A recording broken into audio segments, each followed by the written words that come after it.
Hi everyone, today we're making some eggless cupcakes, so let's begin. Firstly, we need to preheat our oven at 180 degrees Celsius.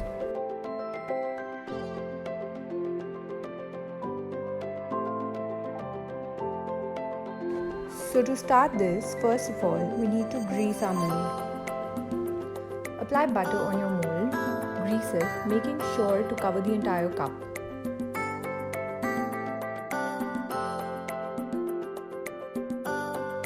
Then dust some all-purpose flour in each of these cups.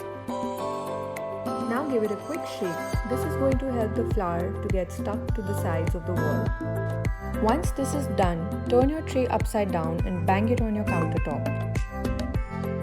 Now that our baking tray is ready, let's start with making the batter.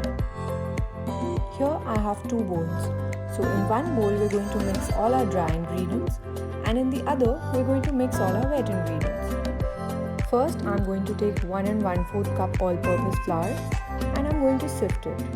Sifting is a very important step because it helps to make the cake fluffy. Next, we're going to add 1 1/2 teaspoon baking powder. Next, we're adding 2/3 cups glucose powder. If you don't have glucose powder, you can simply add powdered sugar. Now that all the dry ingredients are in one bowl, let's mix them up.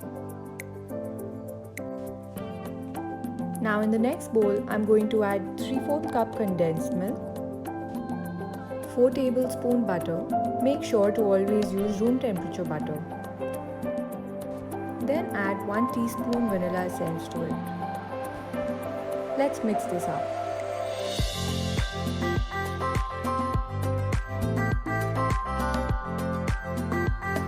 Now let's add 1 teaspoon vinegar to this and give it a whisk.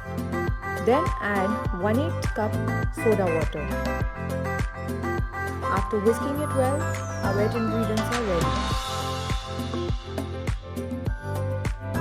Now we're going to add some of our dry ingredient into the wet bowl and we're going to mix it. And once the batter is mixed, we're going to repeat the same step till everything has been mixed properly.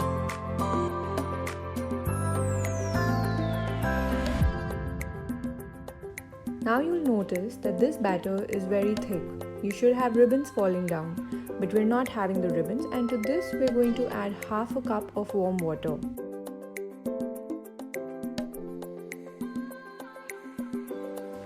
Now you'll see that the ribbons are forming beautifully. This is the right consistency of your batter. Pour this batter into your cupcake mold and do not fill it up till the top. Keep it only to the half level, because your cake is going to rise.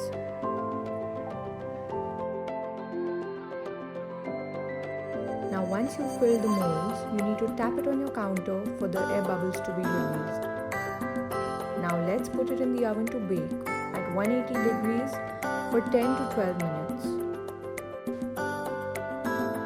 Before taking out your cupcakes, always check them with the help of a knife whether they're fully cooked or not.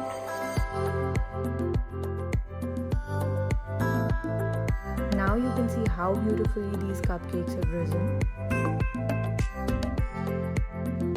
So while the cupcakes are cooling, we're going to work on the butter. So let's start.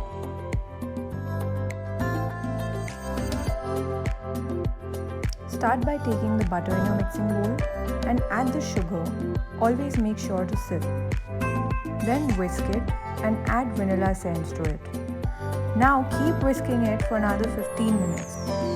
You can see that the color of the butter is yellow right now. After whisking it for 15 minutes, you will notice that the butter has become light and fluffy, and also the color has turned white. Once it's ready, you will see peaks forming like this. That's when you know your buttercream is ready. Now let's set it aside and get our piping bags ready. Now here I have a glass and I have my piping bag with the nozzle fixed in it. I'm going to put the bag in the glass and I'm going to split open the plastic bag around the glass. Now with the help of a spoon, we're going to fill the piping bag with the buttercream. If you don't have a piping bag, no problem, you can still make it out of an interlock or a seal tin. Now slowly pull up the sides of the bag and give it a gentle toss for the cream to sink in. You do not want to trap in air bubbles. Now that the cupcakes have cooled down, we're going to pull them out. Let's see how easy it is to pull them out of the mold. Just a little twist and there it comes out so easy. Always test your piping bag before icing the cake. Now for the icing, you want to start from the outside, slowly twirling it all the way around your cupcake top and creating a little peak. You can decorate these babies with whatever you like sprinklers, chocolates, gems. Go loose with your creativity. Enjoy!